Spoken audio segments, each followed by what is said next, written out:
Reciban un cordial saludo todos quienes se incorporan a esta actividad y como ya hemos dicho, desde distintos lugares de nuestra región y el mundo, como es Ecuador, Venezuela, entre otros países, junto a los que ya mencionamos.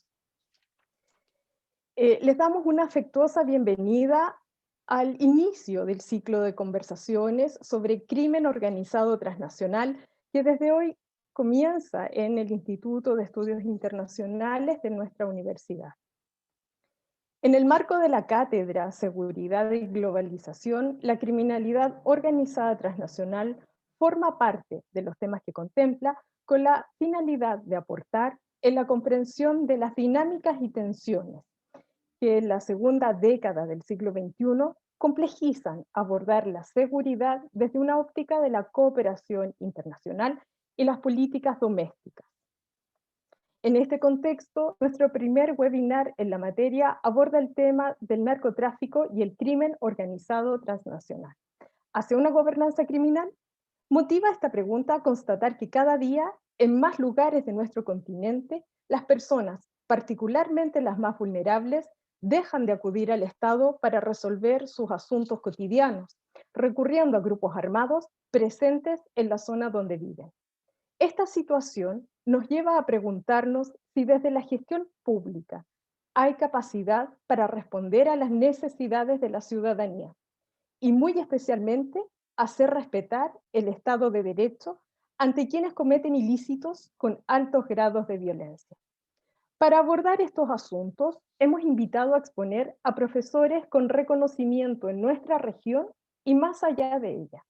Se trata de la profesora Celina Realullo y el profesor Raúl Benítez, quienes presentarán un panorama internacional de los temas señalados y compartirán una perspectiva respecto a cómo, desde el país donde viven, perciben la evolución de este fenómeno, el crimen organizado transnacional en sus diversas manifestaciones. Al comenzar esta conversación, daremos la palabra a la profesora Celina Realullo, quien es graduada de la Escuela de Negocios de Harvard. También es graduada de la Escuela de Estudios Internacionales Avanzados de la Universidad de Johns Hopkins y de la Escuela de Servicio Exterior en la Universidad de Georgetown. Actualmente es profesora de práctica del Centro de Estudios Hemisféricos de Defensa, William Perry, en la Universidad Nacional de Defensa en Washington, D.C. Ella se ha concentrado en temáticas de seguridad nacional, redes ilícitas, las organizaciones criminales transnacionales, contraterrorismo, amenazas financieras y el papel de las mujeres en la paz y la seguridad. Como ex diplomática estadounidense, es también, además, ella es ex agente financiera del banco Goldman Sachs, oficial de contraterrorismo financiero del Departamento de Estado y profesora en diversas universidades en Estados Unidos y también ha impartido docencia en el exterior de Estados Unidos. Tiene 2 décadas de experiencia internacional en los sectores públicos, privados y académicos. El profesor Raúl Benítez es investigador del Centro de Investigaciones sobre América del Norte de la Universidad Autónoma de México. También es presidente de la organización no gubernamental Colectivo de Análisis de la Seguridad con Democracia. Cuenta con estudios de sociología en la UNAM, una maestría en política y economía, en economía y política internacional en el CIDE y un doctorado en estudios latinoamericanos en la UNAM. Ha sido profesor de la Universidad de Columbia en Nueva York, en la Universidad Americana de Washington, en el Centro de Estudios Hemisféricos de la Defensa en Estados Unidos, entre otras instituciones académicas. Sus escritos se centran en teoría de conflictos y negociaciones de paz, geopolítica y seguridad nacional de México y seguridad en América del Norte. Damos la palabra a la profesora Celina Real. Buenos días, buenas tardes a todos. Primero quiero agradecer a mi ex alumna y mi gran colega Carolina Sancho y a todos sus colegas en la Universidad de Chile por esa invitación para compartir con ustedes mis perspectivas sobre la evolución del crimen organizado transnacional y sobre todo en el contexto de la pandemia. Tengo una pequeña PowerPoint para compartir con ustedes y para mí es un gran lujo compartir el escenario virtual con mi gran amigo y colega por muchos años, Raúl Benítez, con quien colaboro bastante. Y voy a tocar el tema de México, pero él va a profundizar eso. Un minuto que voy a subir la presentación. ¿Se ve?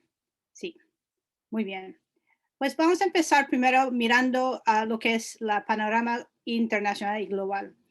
Ya llevamos 30 años en este mundo globalizado, donde las redes criminales han aprovechado de las cadenas de suministro para hacer alcanzar el tráfico ilícito de drogas, personas, armas, contrabando, hasta animales exóticos a todas partes y todas las esquinas del mundo. Mientras que nosotros somos ciudadanos globales que aprovechamos de conseguir y acceder a productos, a servicios y a la información en una manera más rápida, más barata y más eficaz. Lo que llamamos las redes ilícitas hacen la misma cosa. Pero también, ¿por qué sigue el crimen organizado transnacional? Por su rentabilidad. Lamentablemente hemos visto que durante esa época de la globalización, hemos visto que estas actividades de tráfico ilícito en realidad son todavía las actividades más rentables en el mundo.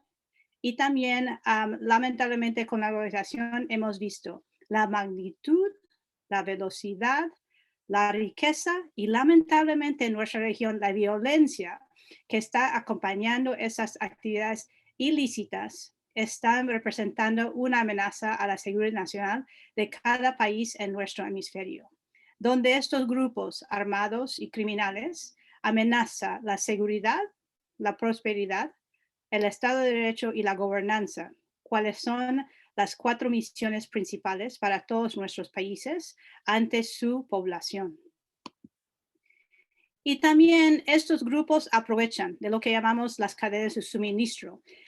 Primero, moviendo todo tipo de ilícito, también lamentablemente corrompiendo a los que están controlando y salvaguardando todo lo que es la cadena de suministro y financiando cómo hacer llegar su mercancía a estos mercados en una manera clandestina y también diversificando los mecanismos que utilizan por rutas terrestres, por aérea, rutas marítimas y ahora entra el desafío del ciberespacio.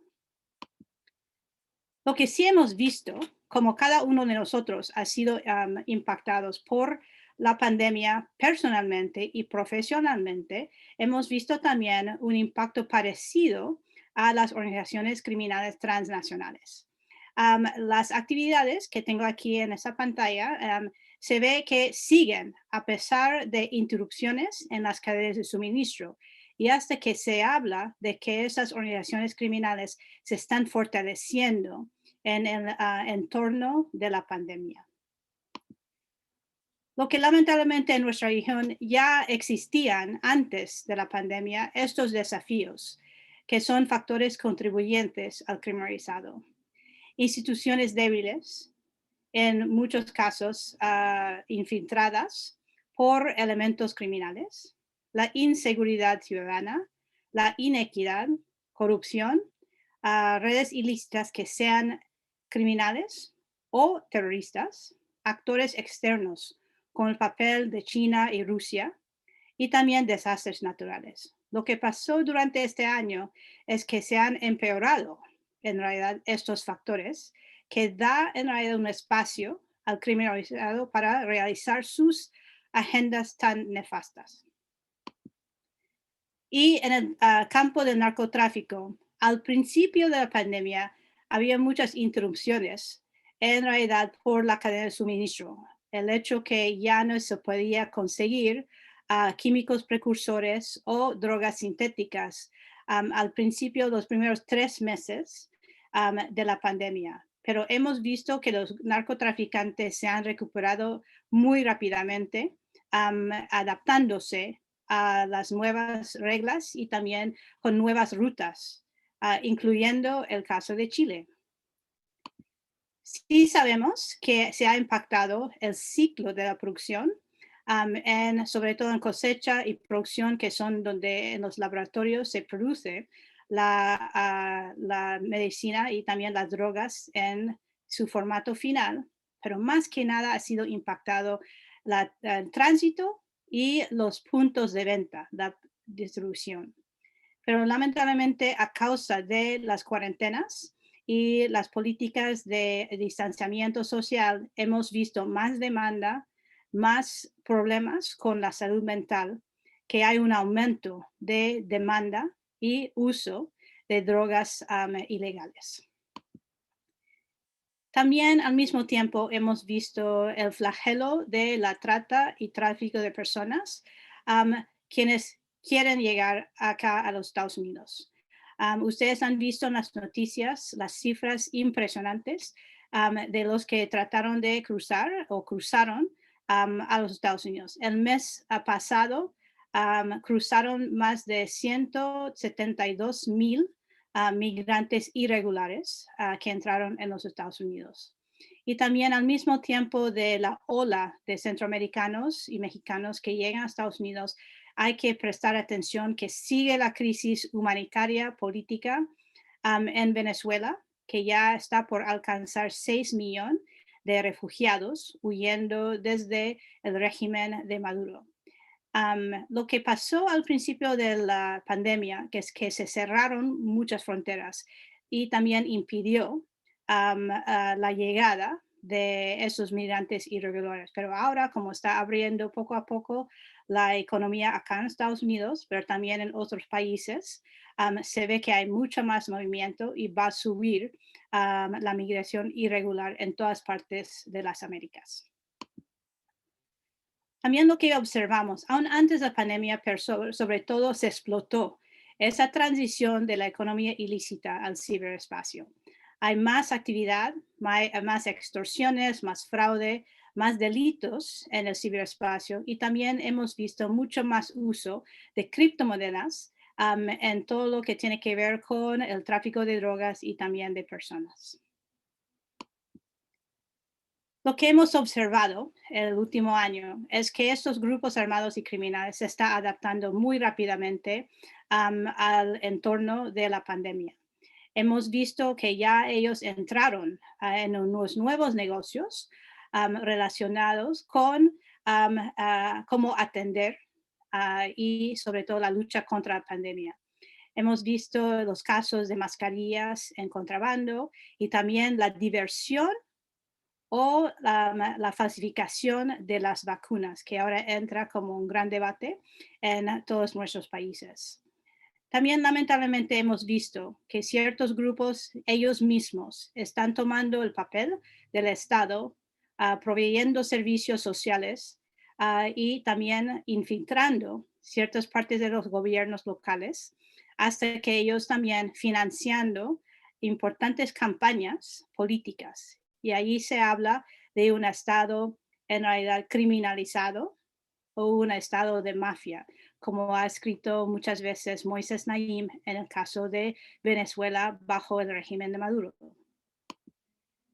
También lamentablemente hemos visto, a pesar de la pandemia, a pesar de todas las cuarentenas y toques de queda, las tasas de homicidio seguían muy altas por 100,000.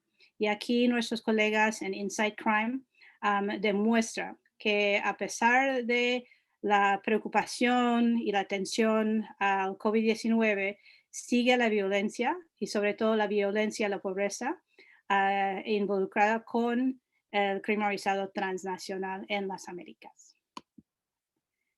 ¿Qué tenemos que hacer en esa lucha contra el crimen organizado transnacional en nuestro hemisferio? Primero, tenemos que mantener un Estado de Derecho, donde la gente respeta y cumple con las leyes. También tenemos que enfatizar la seguridad ciudadana, donde invertimos suficientes recursos para mantener la ley y la orden. Y sobre todo hay que enfocar en desarrollar la economía con más inversión en una economía lícita. Y también, sobre todo, hay que combatir la corrupción y la impunidad. Lamentablemente, la corrupción sirve como el oxígeno para estos grupos, quienes aprovechan de nuevos mercados y también, lamentablemente, gente a riesgo, sobre todo nuestros adolescentes. Entonces, en el caso de Estados Unidos, tenemos una estrategia de seguridad nacional específicamente dirigida a combatir el crimen organizado transnacional. Fue publicada esta estrategia bajo la administración de Obama en 2011, donde nosotros, para una acción prioritaria, es cómo podemos, sobre todo, bajar la demanda y asumir una responsabilidad compartida, donde sigue Estados Unidos siendo el país número 1 consumidor de drogas. El año pasado, lamentablemente, superamos 90,000 muertos por sobredosis, 70% de las cuales muertes fueron a causa de drogas sintéticas que se llama fentanilo. También hemos invertido mucho en mejorar el intercambio de inteligencia e información con nuestros países hermanos en la región y también fortaleciendo la manera de investigar y llevar al juicio, a la justicia, quienes cometen delitos con estos grupos organizados transnacionales. Y tenemos en el caso de Estados Unidos, cada país los tiene, esos instrumentos de poderío nacional, donde combinamos esfuerzos con la política exterior, pero también utilizando las herramientas de entrenamiento de nuestras Fuerzas Armadas y la fuerza pública para apoyar a nuestros países vecinos en capacitar su gente en la lucha contra el crimen organizado transnacional. Y aquí tenemos esas herramientas específicas para combatir lo que son los grupos criminales, con operaciones de monitoreo, detección, interdicción, también con acciones legales como detenciones, extradiciones y fortaleciendo la seguridad de nuestras fronteras y utilizando lo que llamamos el instrumento económico, sancionando a los que apoyan o dirigen grupos criminales y también rastreando la pista del dinero con la extinción de dominio. Y ya mencioné cómo capacitamos y estamos proveyendo asistencia técnica a nuestras contrapartes en toda la región. Y siguiendo la pista del dinero es algo muy importante porque si es el objetivo de cada grupo criminal maximizar su ganancia, es muy importante en realidad seguir y también rastrear y sobre todo extinguir sus bienes. La semana pasada, en el caso de Estados Unidos, nuestro secretario de Seguridad Patria anunció una nueva operación que se llama Operación Centinela, que va a perseguir los que están financiando y ganando dinero de la trata y tráfico de humanos en la frontera sur de los Estados Unidos. Y nosotros también, en el caso de Estados Unidos, invertimos mucho en programas de asistencia al exterior.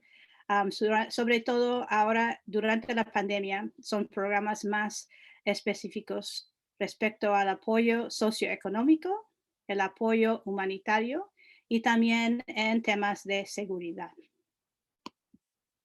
Entonces, en este caso, ahora, con la pandemia, ¿qué debemos hacer para combatir mejor el crimen organizado transnacional? Tenemos que contemplar una expansión del rol de las fuerzas de seguridad. Eso incluye las Fuerzas Armadas y la policía. Y también invertir los recursos necesarios porque ellos ahora tienen un rol más específico para apoyar a los civiles para enfrentar la pandemia. También tenemos que mejorar nuestro estudio de cómo están estos grupos criminales cambiando, diversificando y evolucionándose. También hay que pensar en comunidades a riesgo y adolescentes a riesgo, quienes pueden ser reclutados. Y ahí es donde tenemos que tener una presencia reforzada del gobierno.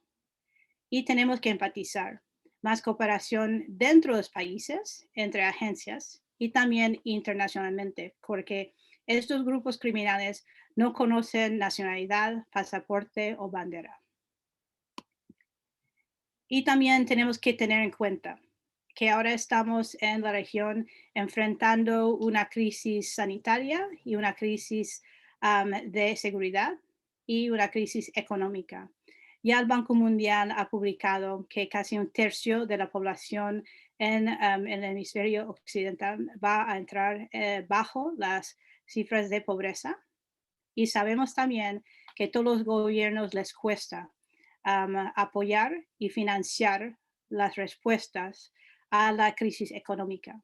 Y hemos visto ya lamentablemente muchos casos de corrupción en los más altos rangos del gobierno en varios países. Y ya mencioné, las fuerzas de seguridad tienen más misiones y menos recursos y por eso tenemos que adivinar y desarrollar mejores estrategias y también políticas en el uso de estos recursos tan limitados. Y tenemos que darnos cuenta que las organizaciones criminales transnacionales están ampliando sus actividades, diversificando sus actividades y lamentablemente para obtener y mantener su control de ciertos espacios hay más violencia. Entonces, nada más para terminar, tenemos que ya pensar cómo armamos en todos los gobiernos y también en los sectores privados, cívicos y públicos. ¿Cómo van a evolucionarse esas redes ilícitas y cómo van a aprovechar ellos de lo que se llama el entorno post-COVID-19? Y por eso, en el caso de Estados Unidos, ahora mismo, la administración Biden está desarrollando una nueva estrategia de seguridad nacional donde va a incorporar varias facetas de definir crimen organizado transnacional, enfatizar que sigue siendo una amenaza a nuestra seguridad nacional y también una parte, un capítulo será dedicado a lo que es Latinoamérica y cómo podemos fortalecer nuestras iniciativas bilaterales, regionales e internacionales en el combate contra el crimen organizado transnacional. Muchísimas gracias por esa oportunidad de compartir con ustedes y así yo me salgo de mi presentación. Muchísimas gracias. Profesora Realuyo, agradecemos su presentación y damos la palabra al profesor doctor Raúl Benítez. Muy buenos días. Agradezco muchísimo la invitación de la Universidad de Chile, del Centro de Estudios Internacionales, principalmente a Dorotea López y a Carolina Sancho, la oportunidad de participar en este diálogo sobre crimen organizado, sobre narcotráfico en las Américas. Yo voy a hablar un poco de lo que son las cadenas distintas que van entrelazando esta actividad con otras actividades del crimen organizado y las respuestas de los gobiernos. Quiero hacer una acotación sobre el año 2020, el año de la pandemia, que es que el narcotráfico es una de las actividades que no tuvo semáforo rojo. En toda América Latina tuvo semáforo verde. Y esto se debe a la demanda de las drogas. Aumentó la demanda de drogas en el caso de Estados Unidos por los confinamientos muy estrictos que hubo en ese país. A pesar de los controles fronterizos del gobierno de Donald Trump el último año, donde la frontera prácticamente se cerró. La frontera se cerró, pero los narcotraficantes tienen habilidades muy desarrolladas para cruzar la frontera con distintos medios. Incluso han desarrollado en los últimos 3 años el medio naval.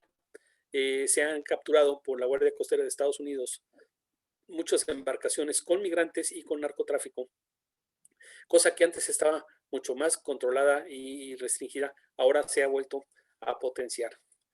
Bueno, pasando a la sustancia de la presentación, la dimensión internacional y latinoamericana del tráfico de drogas. Hay que distinguir que hay países que son básicamente productores de la planta y transformadores de la planta en el producto cocaína, que son Colombia, Perú y Bolivia. Colombia es el principal industrializador de la planta para transformarla en cocaína y se convierte en el exportador. Aquí hay una cosa que hay que tener presente.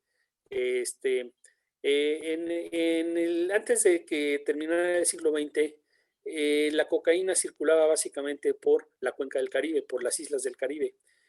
Empezó a darse la mutación hacia Centroamérica y México a fines del siglo XX por los procesos de paz en Centroamérica.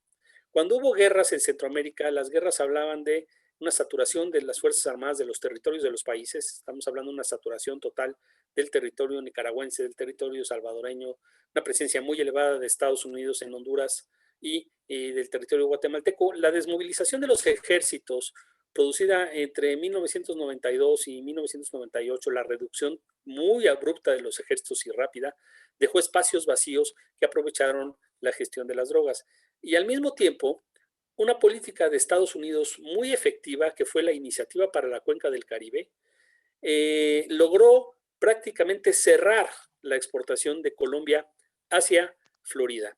Entonces, aquí empezaron los narcotraficantes con su creatividad a mover rutas. Se empezó a usar el territorio venezolano, que antes no se usaba, como punto de salida, llevando la droga de forma terrestre a Colombia y a Venezuela, y de Venezuela salían en avión. Se empezó a usar Centroamérica por el vacío geográfico territorial que dejaron los procesos de paz en muchos territorios selváticos, etcétera, sobre todo en el norte de Guatemala, en la selva del Petén, y empezó a incrementarse muchísimo el narcotráfico a través de México.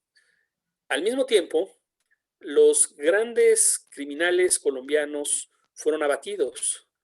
A mediados de los años 90 ya no estaban las grandes organizaciones funcionando como tales, Cali y Medellín, y se generaron organizaciones medianas, y entonces los grandes narcotraficantes mexicanos empezaron a controlar el negocio, ser ellos los gestores del negocio. Y ahora se habla, por ejemplo, de que en la actualidad el Cártel de Jalisco Nueva Generación es la organización líder, que tiene proyección hasta Bolivia. Entonces, esta transnacionalidad del fenómeno va mutando, pero va mutando con características peculiares por periodo.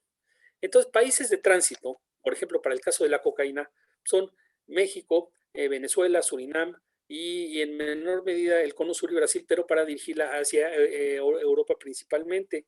Luego viene el tema de los precursores químicos. Brasil y Argentina son productores de precursores químicos para producir la cocaína. Pero con las nuevas drogas como el fentanilo, los precursores químicos provienen de China. Y ahí es donde la estructura portuaria y el control parcial que tienen los criminales mexicanos de algunos puertos del Pacífico que tienen conexiones con Singapur, con Hong Kong, con Shanghai, con Tokio, facilita la entrada de precursores químicos, su industrialización en las zonas montañosas del estado de Michoacán y de Jalisco, es lo que es la parte mexicana de las montañas rocallosas, y luego su salida. Luego tenemos también la otra droga, que es la heroína, que es una especie de tercera droga que produce toda esta alta demanda. Y finalmente la marihuana. La marihuana ya no la tomamos en cuenta aquí como un problema porque está legalizándose. Alaska está totalmente legalizada, Canadá está prácticamente totalmente legalizada y en la mitad de los estados de Estados Unidos ya está legalizado su uso para asuntos medicinales y en muchos de ellos también para recreación, sobre todo en el país-estado de Estados Unidos, el más grande, California, que California solo, pues su economía y su población, su territorio, pues es como si fuera un país. La economía de California es superior a la de 20 países de América Latina. Entonces, no podemos olvidar que funciona para efectos de poder. El estado de California genera una demanda tremenda de productos ilegales, entre ellos drogas. Pero también aquí hay que pensar en las otras criminalidades, sobre todo la demanda de personas no documentadas. Y aquí hay que señalar que el gobierno de los Estados Unidos no tiene casi control sobre dos factores criminales. El tráfico de armas, porque es legal en ese país, y cómo lo usan los criminales a partir de México, importando armas a sus países para desatar la violencia, y la necesidad del contrato de ilegales, de gente no documentada, para economías rurales, para economías de servicios en Texas, en California, en New Jersey, y en Nueva York, en Chicago. Y entonces el gobierno de Estados Unidos necesita esta mano de obra, los empresarios necesitan esta mano de obra y no pagan los impuestos, y ellos son los que potencian esta ilegalidad. Entonces, esta ilegalidad produce factores humanitarios terribles, factores humanitarios como cuando las organizaciones criminales mexicanas capturan cargamentos de transportes para Estados Unidos y capturan a los ilegales, chantajean con los menores, etcétera, que es una verdadera tragedia humanitaria. También con esto tiene que ver el consumo y la transportación. Por ejemplo, de Estados Unidos a México bajan miles de tractocamiones por México. Parte de esa mercancía se queda en México, pero parte se va a la frontera con Guatemala. Dejan la mercancía en Guatemala y ya son retransportados por transportistas centroamericanos. Estos trucks regresan vacíos a Estados Unidos de mercancía legal. Entonces, ¿qué llevan de carga? Drogas y personas. Entonces, los choferes de estos trucks son parte fundamental de la cadena de suministro, de arriba abajo de mercancías legales y de abajo arriba de mercancías ilegales. Y es muy feo hablar de los seres humanos como mercancías, pero así lo ven los criminales. Los migrantes son seres humanos y tenemos que verlos como seres humanos, y es una tragedia humanitaria. Pero estas personas vinculadas al crimen organizado los usan como fuente de dinero. Entonces, este es parte del problema de la cadena transnacional. Ahora bien, viene otro fenómeno, que es el consumo y el lavado de dinero. No en todos los países donde se consumen drogas hay violencia. Por ejemplo, las últimas estadísticas de consumo de drogas en América Latina y Estados Unidos señalan que Chile es en América Latina el consumidor más grande de drogas, seguido de Argentina, Uruguay, Brasil. Pero Brasil sí, pero Argentina, Uruguay y Chile no generan automáticamente el consumo de estas drogas violencia asociada, como es el caso brasileño, el caso colombiano y el caso mexicano. Entonces, el que no genere violencia genera que el consumo sea un consumo pues, más aceptado, aunque no sea legal o si sea legal. En el caso mexicano, la marihuana está prácticamente legalizada. El año pasado y este año se están discutiendo las últimas leyes en los congresos federales para ya convertir a la marihuana a un producto en la parte medicinal totalmente legal y en la parte de consumo con ciertas restricciones, pero va a acabar siendo esto parecido a California. México hace frontera con dos de los estados más grandes de Estados Unidos, Texas y California. Texas es muy restrictivo en consumo de drogas, pero California es totalmente tolerable. Ahora, la marihuana ya no es un problema geopolítico ni transnacional porque se está produciendo en Estados Unidos con mucho mayor calidad. Por ejemplo, voy a poner el caso mexicano de consumo de marihuana. En México hay muchos tipos de marihuana, por supuesto, así como hay muchos tipos de papayas y de plátanos y de melones y de manzanas. La marihuana del estado de Guerrero, que es un estado pobre y desértico, es para consumo nacional, es más barata, su potencialidad es menor, porque es un desierto, porque no hay una cadena de producción sistematizada, porque no se le mete agroquímicos. Y en cambio, en el estado de Durango, en el estado de Sinaloa, sale una marihuana estandarizada de altísima calidad. El estado de Sinaloa es uno de los estados más fértiles de México. No solo produce marihuana, produce una gigantesca cantidad de productos agrícolas. Entonces, manda a los Estados Unidos una marihuana de gran calidad y compite con las nuevas marihuanas que tienen estandarizada la semilla que se ha producido en California y que, entre paréntesis, es uno de los grandes negocios de la empresa agrícola multinacional Monsanto. Poder vender en el futuro semillas de marihuana estandarizadas para hacer un producto perfectamente comercializable con igual calidad. Es la Coca-Cola de las marihuanas, lo que se usa para las semillas. Eso está produciéndose en California, una gigantesca cantidad de plantíos privados que ya tienen ese nivel de desarrollo, ¿no? Entonces, tenemos el otro tema, lavado de dinero. En el tema del lavado de dinero, los bancos de países que manejan su moneda en dólares son los principales: Panamá, El Salvador, Ecuador. Pero también hay sistemas bancarios donde los países tienen monedas muy estables que han sido favoritos para los narcotraficantes para lavar dinero, y ahí entra el Chile como un país de lavado de dinero, Uruguay, y luego están los paraísos fiscales de lo que son las colonias británicas en las islas del Caribe, donde Caimán lidera esto, pero ellos son reproductores del gran sistema financiero británico y ahí se lavan muchas de las ganancias de las drogas. Bueno, en Estados Unidos, ¿qué les preocupa en este momento? El presidente Trump había declarado una especie de guerra al fentanil.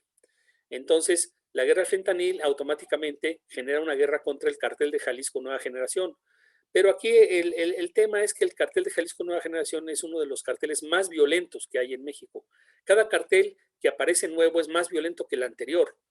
El cartel de Sinaloa era más pacífico. Ellos confiaban en la corrupción de los funcionarios de gobierno, en generar base social de apoyo. En el estado de Sinaloa todo el mundo quiere al Chapo Guzmán y si algún pariente de él se postulara a elecciones, gana.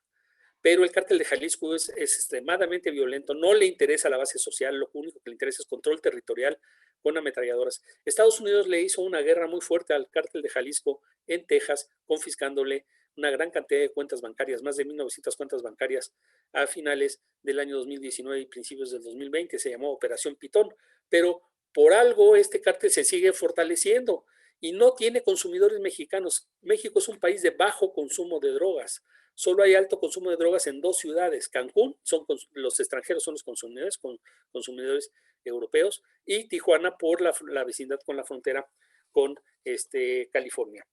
Bueno, con todo esto, la contención de esto, los planes de contención han sido planes militarizados, han transformado el lenguaje de los planes en lenguaje bélico. Esto fue el caso del Plan Colombia y la Iniciativa Mérida. Los planes similares en los países andinos, como el Plan Dignidad de Bolivia, no fructificaron y no tienen continuidad por los cambios violentos, bueno, no violentos, cambios radicales de gobiernos de izquierda, gobiernos de derecha, regreso a gobiernos de izquierda, no permite continuidad. Pero en el caso de Colombia, el gobierno colombiano permite una continuidad por sus tendencias políticas para la cooperación con Estados Unidos y el mexicano también. Entonces, por ejemplo, lo que se pensaba en un inicio del presidente Andrés Manuel López Obrador de que era un presidente de izquierda y que se podía romper la cadena de cooperación con Estados Unidos, pues no, resultó al revés. El presidente López Obrador tenía una identificación muy elevada con Donald Trump. Muchos amigos míos en Estados Unidos me dicen, oye, pues parece ser que López Obrador se lleva mejor con Trump que con Biden. Es cierto.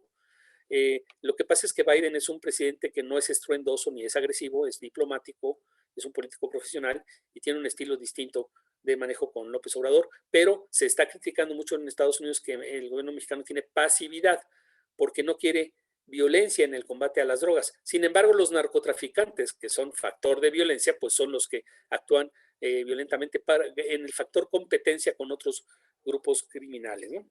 Bueno, con todo esto quiero ir cerrando una idea que Celina también la abordó, que es la debilidad de las instituciones para combatir las drogas. Desde mi punto de vista, es un error solo dejarle a las Fuerzas Armadas el esfuerzo de contención.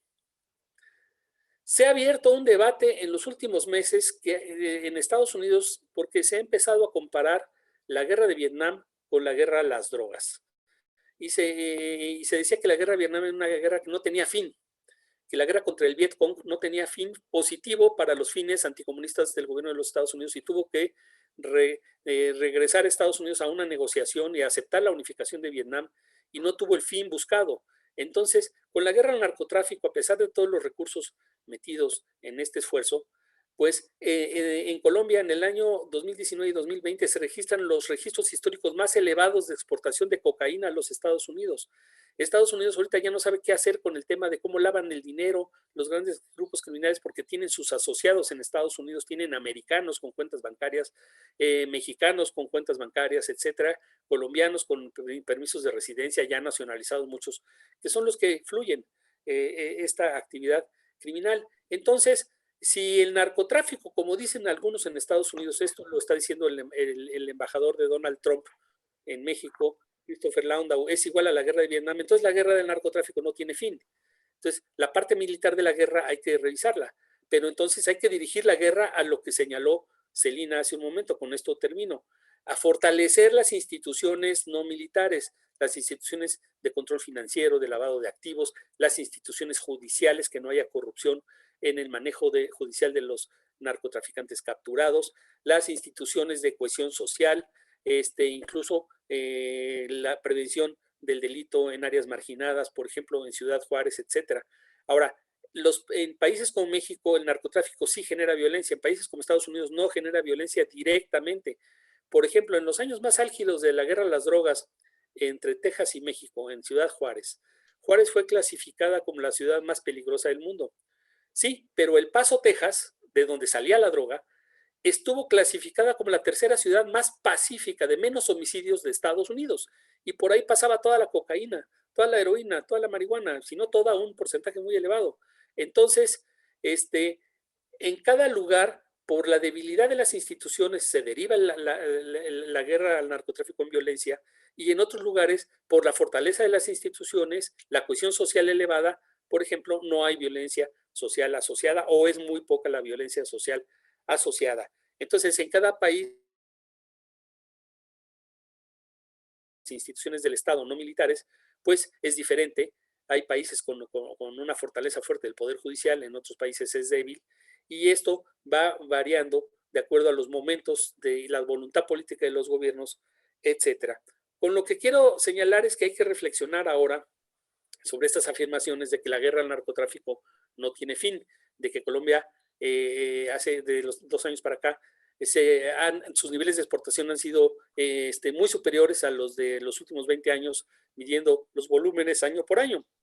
Entonces, si la guerra no tiene fin, ¿cómo parar esa guerra y que no siga corroyendo los estados, debilitando los estados, militarizando las soluciones? Yo creo que hay que buscar las fórmulas civiles. Con esto dejo mi presentación. Les agradezco mucho su atención a todos los que están escuchándonos y sobre todo a la Universidad de Chile. Muchas gracias. Gracias, Raúl, por tu presentación. Y para comentar ambas exposiciones de la profesora Realullo y del profesor Benítez, nos acompañan candidatas y candidatos a constituyente que en un máximo de 10 minutos cada uno compartirán sus reflexiones. Agradecemos a Paola Berlín, a Susana Giplán, a Cristian Monkever y Felipe Arboe por su disposición desde el primer momento a participar en esta actividad. Damos la palabra a Paola Berlín, quien es abogada, se ha desarrollado en el mundo de las comunicaciones, ha sido rostro de CNN por 4 años y actualmente es conductora de Radio Infinita. Paola, te doy la palabra. Ahí estoy. Muchas gracias, Carolina Sancho, gracias Dorotea también, Dorotea López por la invitación, y le quiero agradecer, por supuesto, al Instituto de Estudios Internacionales de la Universidad de Chile por la posibilidad de estar aquí, y sobre todo de haber podido escuchar a Celina y a Raúl con la tranquilidad y la cercanía con que pudimos escucharlos. Muy interesante la perspectiva que ellos plantean desde la mirada más global. Lo mío va a ser una mirada un poquito más local, ¿no es verdad?, desde el lejano, no tan lejano ya, inserto en el mundo, Chile. Déjame partir voy a partir leyéndoles una cita antes de contarles la fecha y la autoría. Existe, dice un abogado, una gran inoperancia en Chile por parte de la defensa social. Ello no significa un juicio a las personas, sino al sistema. Hay pocos funcionarios policiales con experiencia y poca conciencia en los medios judiciales de la gravedad del problema. Las incautaciones que llegan al juzgado son mínimas y sorprende siempre a los delincuentes menores.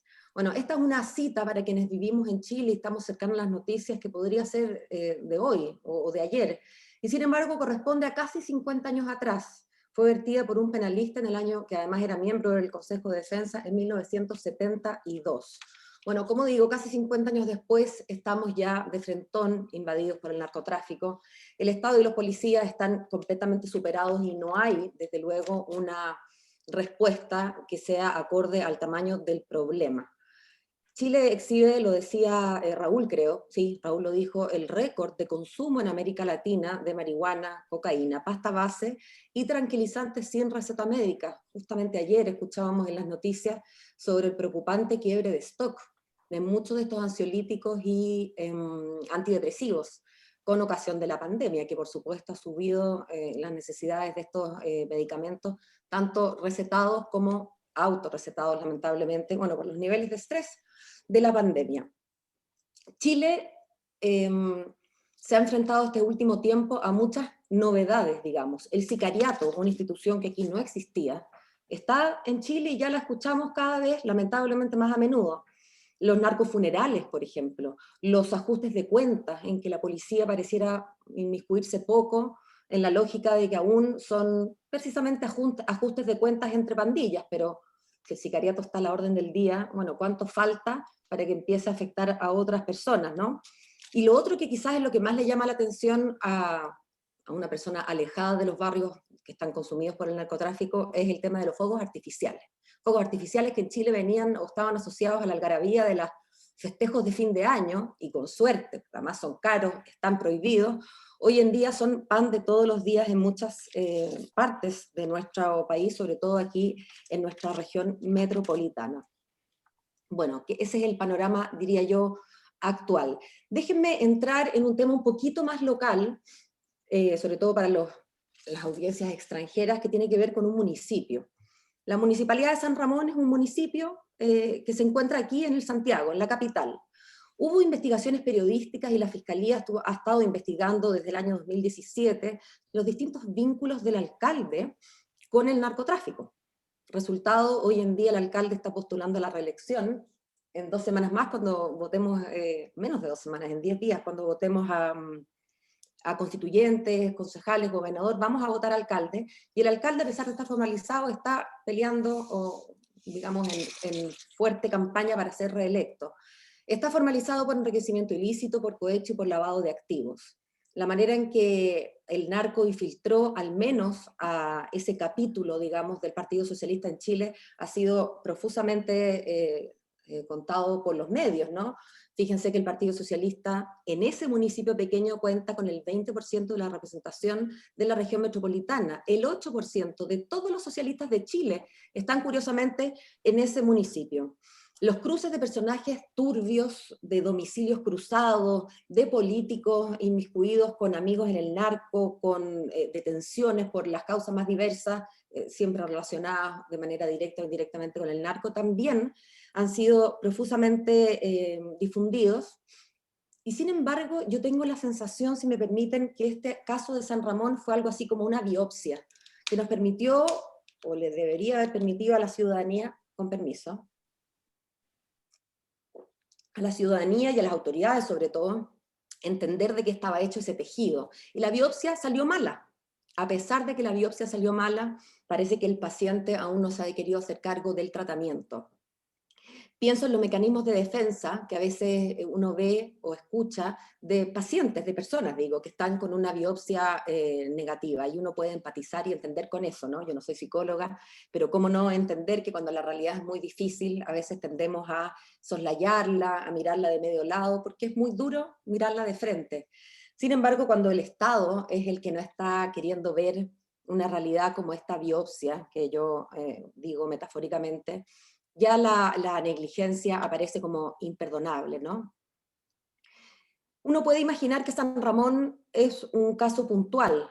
Imaginar que una realidad así está presente en todo Chile nos pone al nivel de las películas de mafias con que nos hemos entretenido, ¿no? Aquí en nuestro Netflix, en los últimos años, viendo Narcos en México o en Colombia, pero imaginar que estamos ahí o que podemos estar ahí todavía nos parece ciencia ficción. El tema es que el cáncer avanza, y no avanza lento, y si no nos hacemos cargo. Por años nos dijeron que Chile era un pasadizo solamente para la droga, pero hoy sabemos, lo repito, que somos el primer consumidor y que mucho más que un pasadizo. La frontera norte con Bolivia y con Perú es un verdadero colador, y los puertos cada vez tienen más tráfico de droga. Nuestra vulnerabilidad portuaria marítima es tremenda. Piensen que entran 20.000 contenedores por día. ¿Cuánto de eso estamos revisando? Los vínculos del narco con el terrorismo también están documentados en el mundo, y tenemos ciertos indicios del tema en Chile. Bueno, el tema es que está claro el diagnóstico. La buena noticia es que tiene cura. La mala es que el tratamiento es caro, es oneroso y es difícil, es costoso desde todo punto de vista. Pensemos además en los últimos 18 meses en Chile, para traerlos un poquito al presente. Las bajas del sistema inmune, si me permiten seguir con la metáfora, sabemos que dejan al cuerpo más vulnerable al cáncer. Y nosotros nos hemos enfrentado al menos con 2 bajas de defensa en el último tiempo. Hay una baja de defensa crónica, digamos, y que tiene que ver con la incapacidad de nuestro Estado de cumplir, de incluir a la totalidad de nuestros ciudadanos, de incorporarlos al desarrollo del que Chile hace gala con sus números en el mundo. Y con buenas razones, es verdad que Chile ha progresado, pero no es menos cierto que ese progreso no le ha llegado a toda la población. Y las otras dos ocurrencias ya no son crónicas, sino más bien agudas, y han tenido que ver con dos cosas. Primero, el estallido social que se produjo en Chile hace 18 meses, no me voy a extender en eso porque es un fenómeno que ameritaría otra charla por completo, ¿verdad? Pero eso fue un episodio agudo que, como digo, bajó las defensas y permitió entonces al narco, a este cáncer, aumentar y ganar más territorio, más órganos, por decirlo, ¿no? Y el segundo es uno que todos conocen porque es la pandemia. Sabemos, y lo han dicho nuestros expositores, que la pandemia, el narco se acostumbra a la pandemia, pero además la pandemia deja a nuestros ciudadanos vulnerados aún más vulnerables, ¿no? Las pérdidas de empleo, la pobreza, la inseguridad alimentaria incluso, son un terreno fértil para que el narco empiece a apropiarse de estos territorios con este falso altruismo, ¿verdad? Y esta filantropía que exhibe para ir ganando territorios. Bueno, creo que entonces lo que nos queda es asumir la realidad, entender que como todo problema complejo, tiene que ser abordado sistémicamente, ¿no es verdad? La deserción escolar en nuestro país, la salud mental, la organización comunitaria, todas cosas en las que estamos al debe, la manera en que hacemos ciudades. Chile exhibe ciudades particularmente segregadas, incluso en el entorno latinoamericano. La perspectiva de género aparece urgente. Sabemos que, bueno, en Chile es cierto, pero además en Latinoamérica el 60% de las mujeres está presa por ser microtraficantes en general. La recuperación urbana es un tema que nos ocupa y nos preocupa muchísimo aquí en Santiago.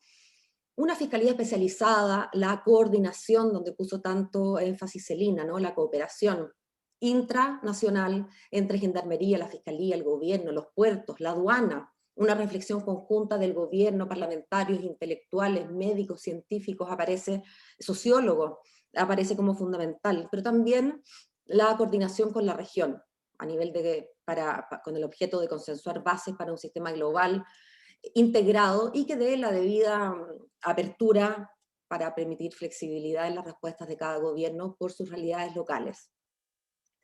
La política pública es la última llamada a hacerse cargo de este tema. Perdón, y aquí termino. Chile está, sin embargo, viviendo un proceso constituyente que hoy permea casi todo nuestro quehacer. Estamos muy cerca de las elecciones y las inquietudes en la calle, la cantidad de candidatos a distintos puestos que van a tener su elección en 10 días más, nos tiene a todos muy cercanos a estos primeros lugares en el ranking de las preocupaciones ciudadanas. Digo, en el ámbito de lo constituyente, pero también en el ámbito de lo comunal y lo regional, porque también tenemos elecciones a esos niveles territoriales. Y la seguridad ciudadana es uno de los temas que está muy arriba en la preocupación y el interés de nuestros compatriotas, ¿cómo no?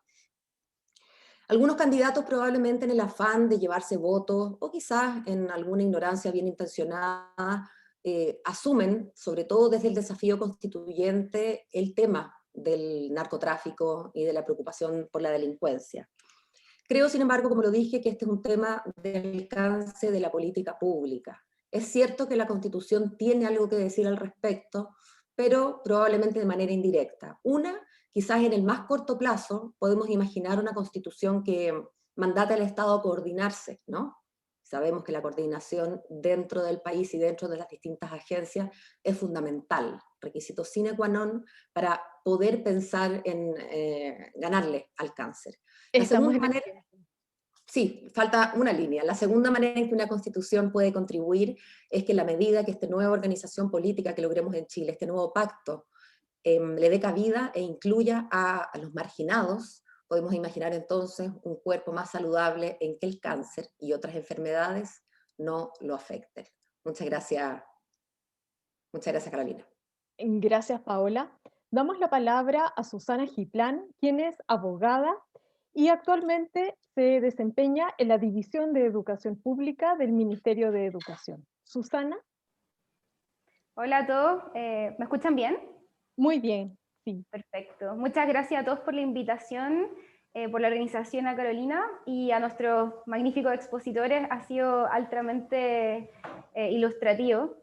Bueno, yo soy Susana Iplán, soy abogada de la Universidad de Chile también, es mi alma mater, así que estoy muy contenta de estar siendo parte de esta instancia. Yo soy candidata constituyente por el Distrito 13 de Santiago Sur, que justamente incluye, entre otras, la comuna de San Ramón, que es la cuna, digamos, de la narcopolítica en nuestro país. También represento a varias otras comunas que tienen redes de narcotráfico que se están infiltrando de manera clientelista en mi distrito. Y la verdad es que me preocupa mucho. Vemos cómo lamentablemente existe una relación de vasallaje entre algunos políticos y los narcotraficantes, porque aquí en Chile se da esta lógica, que me imagino que en el resto del continente también opera de esta manera, en que los gobiernos locales, que en Chile son los municipios, de alguna manera hacen la vista gorda, se ponen una venda en los ojos y deciden no mirar más allá hacia los narcotraficantes, a cambio de que estos actúen de alguna manera como Robin Hood y utilicen la emocionalidad también de las personas que viven en estos lugares a través de otorgarles cajas de alimentos, favores. Entonces así ellos de alguna manera mantienen la popularidad de estos líderes, a cambio de que estos líderes les otorguen patentes de funcionamiento para locales comerciales o de distinto tipo, y así ellos puedan lavar dinero y también puedan seguir trabajando tranquilos en su negocio de narcotráfico. A mí me parece que es completamente impresentable. Paola Berlín acaba de explicitar los datos del padrón electoral, y la verdad es que el Partido Socialista, que tenía como militante al alcalde de San Ramón, que es nuestra comuna insignia de la narcopolítica, digamos, hubieron pugna interna, y él ya no forma parte de eso, y sin embargo él creó su propio partido. Y hoy en día incluso lleva lista a la Convención Constitucional. Entonces tenemos un problema bien grande de que hay muchas personas que votan por este hombre, que militan en su partido político, y no solo por él, también votan por las personas que él pone, porque él ha logrado levantar una red de políticos a todo a nivel municipal, ahora a nivel constitucional, incluso a nivel de concejales. Entonces es una situación bastante terrible la que vivimos en el distrito en ese sentido, y es muy difícil luchar contra eso, porque el poderío económico también de estas asociaciones ilícitas es tremendo, y eso se trasluce, por supuesto, en resultados electorales que le son favorables.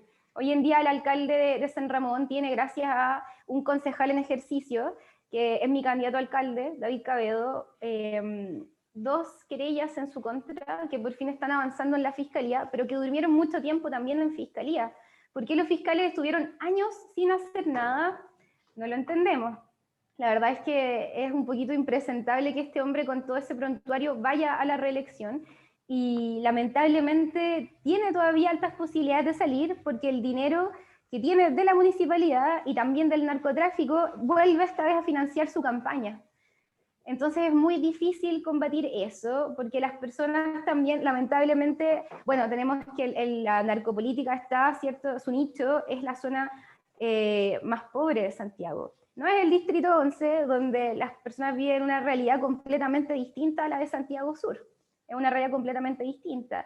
Y eso es también porque el negocio de la narcopolítica es aprovecharse de la pobreza y perpetrarla. Si uno no tiene personas que son muy pobres, no van a ser los burreros, no van a hacer el microtráfico, no van a tener esa necesidad. Por lo tanto, se alimentan de esa relación. Y ahí también hay un punto de no retorno, porque por supuesto, como es el negocio de ellos, a la vez la municipalidad tampoco tiene que esforzarse por hacer grandes avances, porque si su municipio progresa demasiado y las personas que gobierna también lo hacen, no va a tener soldados para la narcobatalla o la narcopolítica.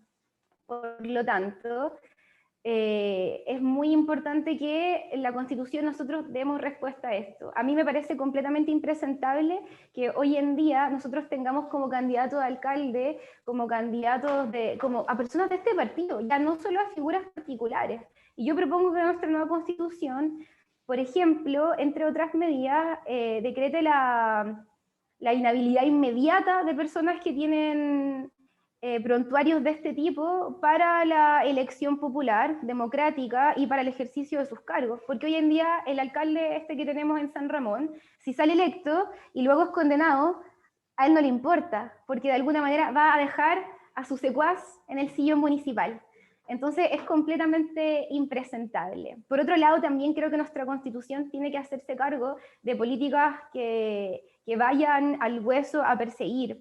El narcotráfico y la narcopolítica tienen que atacarse desde un enfoque multidisciplinario a nivel país, y en ese sentido necesitamos, por un lado, una acción de las policías que sea mucho más directa, con una preparación que sea exclusiva al respecto, porque en Chile hoy todavía no llegamos a vivir la realidad que se vive en otros estados del continente, en los cuales la narcopolítica está de alguna manera virtualmente imposible de erradicar, y es una lucha, ¿cierto?, de los militares contra las guerrillas del narcotráfico. Aquí todavía nosotros no hemos llegado a eso, pero yo creo que tanto no nos falta. Entonces es momento ahora de tomar las medidas que nos lleven a evitar llegar a esos extremos. Y uno de esos es, por supuesto, la actuación coordinada de las policías que tengan un mandato y una dedicación quizá en exclusiva para determinar el fin de esta cuestión ahora. Por otro lado, también la elección democrática de los fiscales, que no es una cuestión que actúe directamente sobre eso, pero que sin lugar a dudas va a ser algo que nos va a hacer votar por personas que persigan aquellos delitos que más nos interesan. Y yo creo que caminando por las calles de mi distrito, yo llevo ya 2 meses en que salgo todos los días a hacer terreno en las 6 comunas que componen mi distrito de Santiago Sur. No hay nadie que me haya dicho que está muy de acuerdo con el narcotráfico y la narcopolítica, sino todo lo contrario. Las personas de mi distrito no quieren ser estigmatizadas por vivir en la narcocomuna, por vivir en el narcodistrito. Son personas que en su mayoría son personas honestas que quieren ganarse la vida limpiamente y no quieren ser parte de esto, pero lamentablemente se ven completamente estigmatizados por el resto de delincuentes que viven ahí y que están haciendo su nicho gracias a ese poderío económico y a esa inacción del Estado. Entonces también parte por eso. También hay otras maneras en las que nosotros podríamos hacernos cargo, como dije en un principio, esto sería un enfoque multidisciplinario, como por ejemplo en políticas de prevención. Yo creo que no se hace un esfuerzo suficiente, quizás en ninguna parte, por explicitar que cuando alguien consume drogas, consume miseria, consume balaceras, consume narcotráfico y todo lo que eso conlleva. Quizá también podríamos hacer un esfuerzo preventivo por más grande. Yo sé que siempre los estados intentan hacer un esfuerzo preventivo, pero tiene que ser aún mayor. Y yo creo que mientras no nos hagamos cargo como país de un enfoque multidisciplinario, no vamos a lograr detener esta ola expansiva que ha estado llegando a este país que está tan alejado del resto desde también otras partes. Es momento de que todos nos hagamos cargo. Y también me gustaría que tuviésemos una cooperación multilateral entre distintos países y que lográramos un actuar articulado en conjunto para así también trabajar, porque hoy en día, como se dijo en un principio, vivimos en un mundo que ya lleva más de 30 años completamente globalizado. Por lo tanto, no saca nada de Chile con hacer cosas que lo protejan si desde afuera tampoco hay una cooperación. Así que hay también que avanzar muchísimo en un aspecto más multilateral. Así que muchísimas gracias por la invitación y por todo el insight que nos han dado. Ha sido tremendamente ilustrativo, y si llego a salir electa, créanme que voy a trabajar por proteger a mi país y especialmente a mi distrito, que hoy en día tiene este estigma. Muchas gracias, Susana. Damos la palabra a continuación a Christian Monkeberg. Él es abogado, ha sido diputado de la República, también ha tenido cargos en el Poder Ejecutivo. Ha sido exministro de Vivienda y Urbanismo, exministro de Desarrollo Social y Familia y exministro de la Secretaría General de la Presidencia. Por favor, Christian, adelante.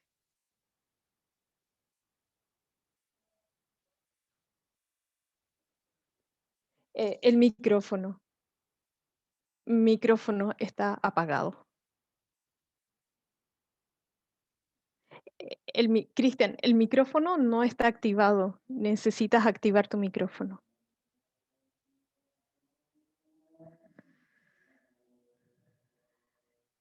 No se escucha. Es necesario activar el micrófono. Sí, pero no es culpa de él, es que estaba bloqueado Ah, su perfecto, micrófono. nosotros lo tenemos bloqueado. Perdón. Sigue bloqueado. No, ya se lo desbloqueamos. Ah.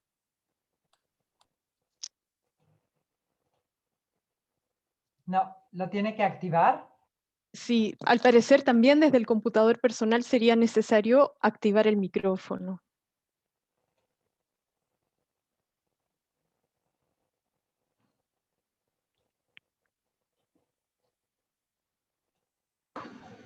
Ahí sí, está perfecto. Muchas gracias y adelante.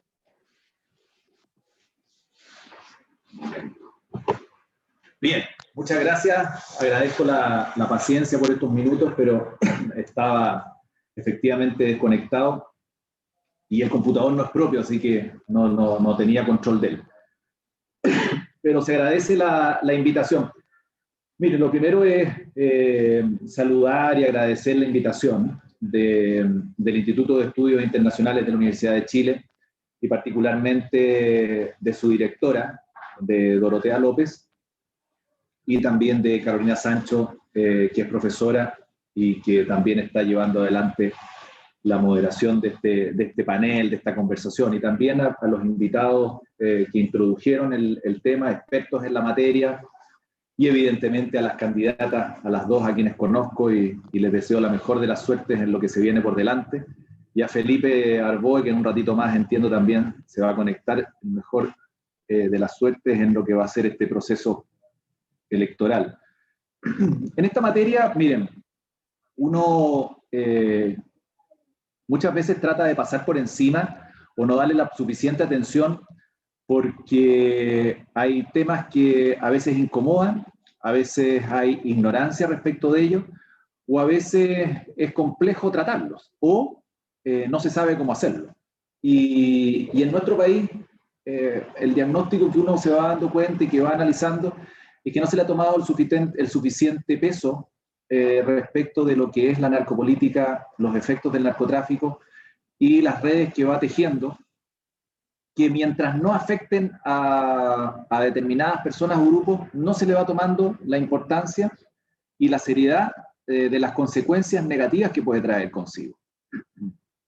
Porque cuando uno ve la cifra, claramente se da cuenta que nuestro país está avanzando y está introduciéndose en esas materias y muchas personas pasan por el lado o no le dan la atención que correspondía. Por eso es muy atingente y viene muy bien este seminario, y por eso el agradecimiento y el esfuerzo que se esté realizando, porque va en la línea correcta de levantar alertas a quienes no la han levantado y evidentemente profundizar y tomar decisiones a quienes sí están encima de estas materias. Cuando uno ve las cifras, los números, y que varios han señalado, es bastante espeluznante.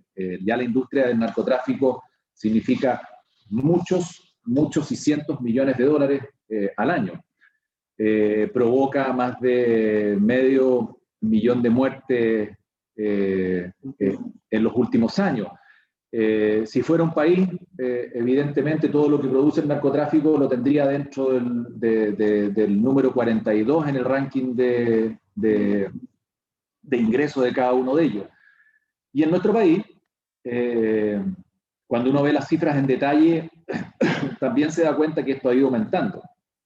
Las incautaciones de droga desde el año 2017 hasta el año 2020 aumentó de 700 kilos a 5,5 toneladas. Uno podrán decir que es eficiencia de la policía, otros podrán señalar que es un aumento del narcotráfico, da lo mismo cuál es la razón. En 3-4 años pasamos de 700 a 5,5. Evidentemente hay algo ahí.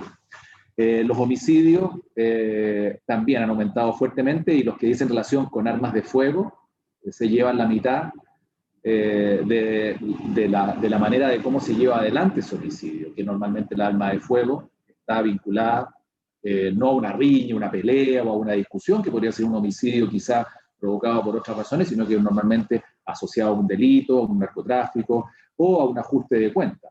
Y evidentemente Chile, y lo decía Paola y varios más, encabeza el consumo hace no poco tiempo, sino que encabeza el consumo en varias de las formas de droga que existen hoy día en nuestro país.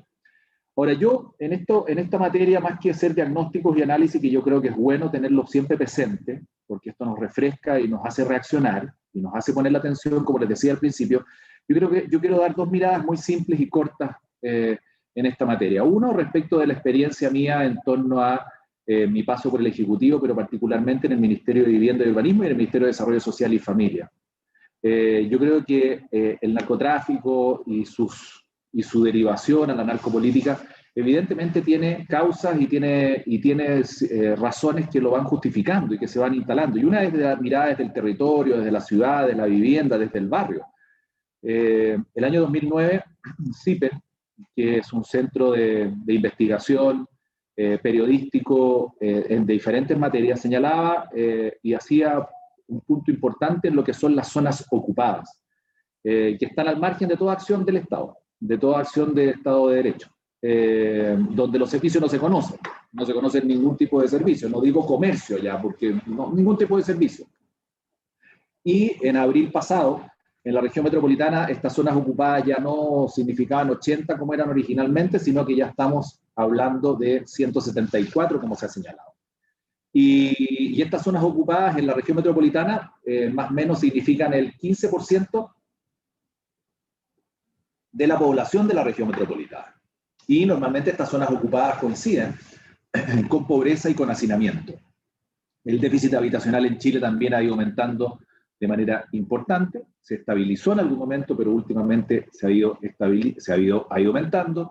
Evidentemente también los metros cuadrados por área verde, espacio público, han ido disminuyendo y no en aumento, salvo en algunas comunas. Se ha hecho un esfuerzo, se ha ido generando conciencia respecto de este tema, pero estamos muy atrasados en esa materia, sobre todo en algunas regiones. El hacinamiento en la región metropolitana es en torno al 8,1%, en la región metropolitana, lo que da cuenta de dificultades que dicen relación con zonas ocupadas, con pobreza, con hacinamiento, y que provocan evidentemente un caldo de cultivo para que estas zonas ocupadas produzcan efecto en las personas que ahí viven, no solamente en la ocupación delictual, sino que también en el sustento, en la falta de oportunidades, y por lo tanto se ve el narcotráfico como una alternativa.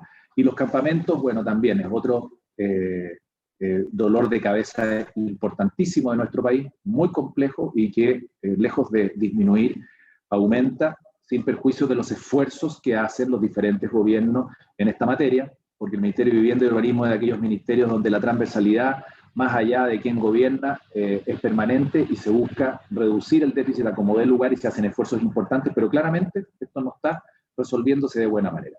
Y todo este diagnóstico que les digo yo, desde la mirada de la ciudad, del barrio, de la falta de oportunidades, es un caldo cultivo y facilita las cosas para el narcotráfico, evidente, es así, porque hay inequidad territorial, y esa inequidad se manifiesta precisamente donde hay zonas ocupadas, hay hacinamiento, hay pobreza, hay falta de espacios públicos, hay falta de áreas verdes, hay falta de actividades distintas a simplemente vivir en un barrio o en una zona ocupada. Hay ausencia del Estado en esas zonas y hay falta de oportunidades, y por lo tanto, cuando hay falta de oportunidades, cuando hay falta de empleo, cuando no hay posibilidades de estudio, cuando no hay posibilidades de mejorar, ¿qué es lo que miro con mejores ojos? Bueno, una alternativa fácil o simple, entre comillas, pero que trae retribuciones bastante importantes y rápidas. Entonces, en ese sentido yo creo que el narcotráfico también, y la narcopolítica, que es la que la deriva en una de sus variables, tiene que tener ciertos antídotos y ciertas preocupaciones. Y yo creo que, a mi juicio, una ciudad justa, una batalla por el territorio, para que las personas que habitan en él se puedan desarrollar pensando en una mejor calidad de vida, en buenas oportunidades y no asociados al delito, es una de aquellas batallas que hay que dar. Y tenemos que definir si el territorio es de la ciudadanía, el Estado de Derecho impera, o es de las organizaciones criminales. Y eso nos está ocurriendo. Y muchas veces se conoce poco o no se quiere conocer Yo creo que ahí hay un esfuerzo importante que realizar. Y por eso yo he levantado, y varios más, yo creo que bueno, casi todos los candidatos a la convención hemos levantado la necesidad no solamente de un acceso a la vivienda digna y adecuada, sino que también un acceso a la ciudad justa, a la integración social, a la planificación de las ciudades, pensando en el desarrollo y la calidad de vida de todas y todos quienes habitan en los diferentes barrios y comunas del país. Y en el caso mío personal, bueno, la región metropolitana, que es la región donde me ha tocado desarrollarme como persona. Y evidente también, de la mano con la ciudad justa, viene todo lo que hizo relación con la seguridad ciudadana, y me imagino que Felipe, y en eso yo no voy a ahondar, Felipe Arboe, que viene detrás mío, seguramente este tema lo va a tocar, porque él también ha tenido un paso por el Ejecutivo que le permitió avanzar y ahondar en muchas materias que tienen relación con la seguridad pública, y de manera bastante exitosa muchas de ellas. Por lo mismo, también la seguridad ciudadana forma parte de aquellos temas que deben formar y generar una preocupación fundamental. Paola también lo decía, y Susana también lo decía, que son de las primeras preocupaciones, si no la primera, que nos plantean en todos lados, en todo orden de cosas, cuando uno está en estos periodos de intensa campaña, donde puede interactuar mucho más directamente con la ciudadanía, con los vecinos y vecinas en cada uno de los barrios. Esa es una primera mirada, y termino con lo segundo. En cuanto a la narcopolítica, nosotros tenemos que tener una mirada desde la inclusión, desde la integración y de las ciudades, de la recuperación de barrios, sino que también, a mi juicio, nosotros no podemos, o sea, tenemos que proteger la gobernabilidad democrática, y no podemos permitir que el narcotráfico y la narcopolítica penetren en esa gobernabilidad democrática, porque hoy día es una amenaza, y una amenaza real, que permea las instituciones. Y por lo tanto, frente a eso, nosotros no podemos permanecer impávidos, tenemos que generar un cerco que se construya y que impida la penetración del narcotráfico en la política. Y ahí, bueno, hay expertos en estas materias, pero lo primero, tomar conciencia en estos temas. Y segundo, generar una mayor coordinación entre las instituciones del Estado y entender que esto es una realidad, que es una necesidad y que está presente. Y esa mayor coordinación, porque lo señalábamos, no me acuerdo si fue Paola o Susana, pero Paola fue que había algunos candidatos que se estaban inscribiendo a ser candidatos a alcalde y que estaban cuestionados e investigados, incluso formalizados por estas materias. Pero claro, ese es el término de una cadena, de un eslabón que lleva a alguna persona eventualmente a ser candidato, sin perjuicio de las investigaciones y de lo que vaya a resolver la justicia, que es un asunto distinto. Pero aquí tiene que haber una coordinación anterior de las instituciones del Estado que dicen relación con estas materias, Ministerio Público, el Ejecutivo, en aquellas materias que dicen relación con el narcotráfico y con la seguridad ciudadana también, las policías, evidentemente.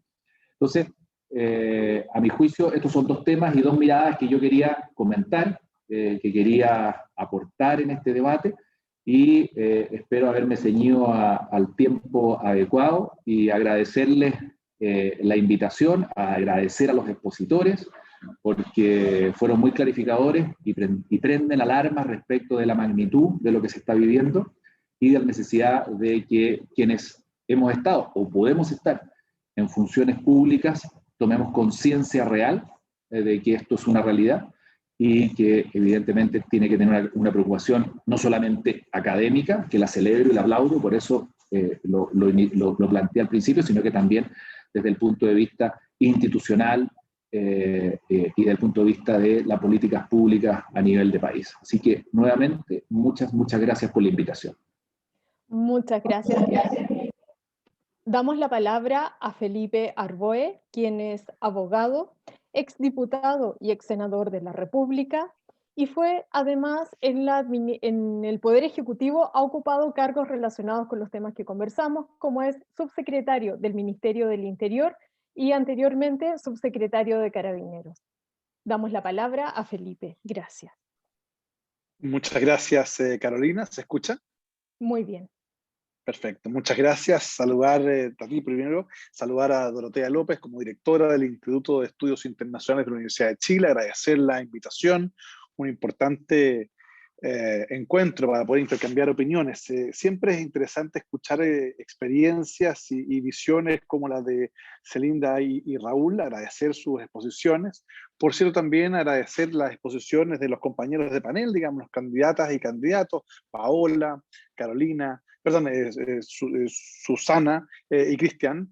Agradecerles, digamos, sus intervenciones y además destacar. Yo creo que Paola y Susana tuvieron un elemento común en el sentido de poner probablemente la relación narcopolítica, particularmente el caso local, como un llamado de atención al sistema político en el sentido de hacerse cargo de una realidad y no más bien mirar con cierta pasividad cómo esto está creciendo, porque hoy día hablamos de San Ramón, mañana podría ser otro que no conocemos. En consecuencia, creo que siempre es importante plantearlo de esa forma. También la reflexión de Cristian respecto a la necesidad del vínculo entre narcotráfico y delito, digamos, que es una relación lamentablemente muy, muy compleja.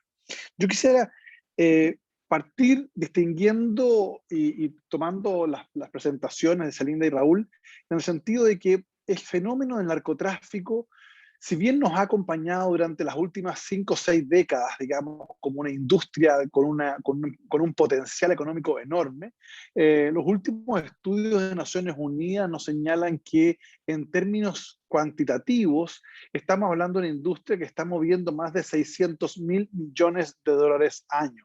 En consecuencia, estamos hablando de una industria extremadamente rentable desde el punto de vista del negocio. Y la pregunta que uno se hace es, ¿cómo se combate? Primero, a mi juicio, se combate aquello que se conoce. Y mi percepción es que hay en las autoridades en general, hay un vasto desconocimiento de los diferentes fenómenos que están asociados a esto. Y se confunde muchas veces las estrategias contra el narcotráfico con aquellas destinadas a reducir el microtráfico de drogas o a reducir o a sancionar el consumo.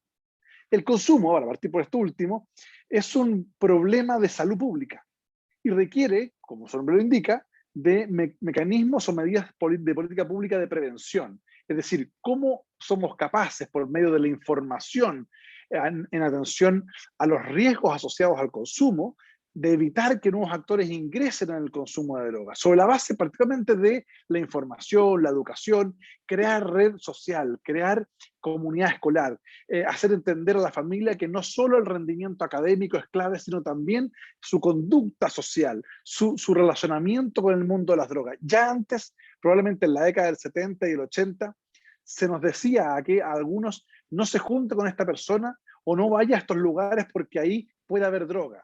Hoy día la droga está en todos lados. La formación es distinta. Es como usted, en un escenario donde le van a ofrecer drogas, tiene la capacidad de decir que no quiere.